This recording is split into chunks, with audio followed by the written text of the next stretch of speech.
The search tool is super useful for Excel beginners or those of us new to the modern Excel interface. It offers an easy way to locate tools and provides help on how to use them. Office 365 users will notice a new search box at the top of the Excel window that replaces the old Tell Me tool. Search helps you quickly find what you're looking for, from text to commands to help and more. You can use your mouse to activate it, or you can use the keyboard shortcut Alt-Q.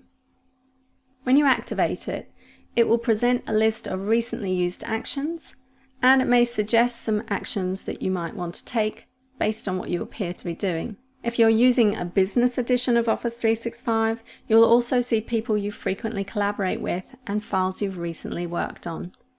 You can type your search term in the box, and it will offer various options, including actions you may want to perform. It'll offer to find the word in the document and help articles, or you can click on See More Search Results. Some actions will have multiple options, and you can view them by clicking on the arrow in the menu. If you choose Find in Document, it executes a search. It hasn't found the word pivot, so it's giving me this message, but you can see it's opened the Find and Replace dialog box and looked for the word for me. If we go back and type pivot in again and click on See More Search Results, you'll see it brings up the search task pane, which includes links to the web, a definition from the dictionary, and we can group this data by web, so we only see the web results. We've got a Wikipedia page and various other pages, or we can even look at pictures and insert them from here.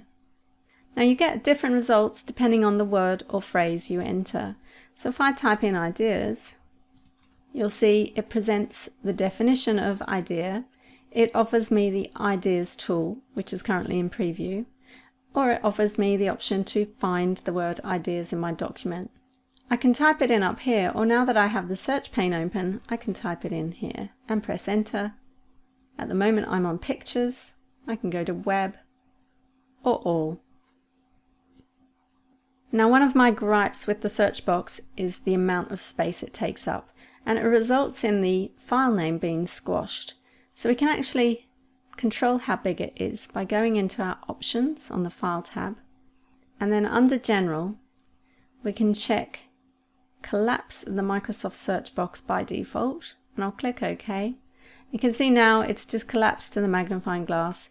To activate it, I click on it or use the keyboard shortcut Alt-Q. Okay, that wraps up the search box. It's a handy tool, especially if you're new to Excel.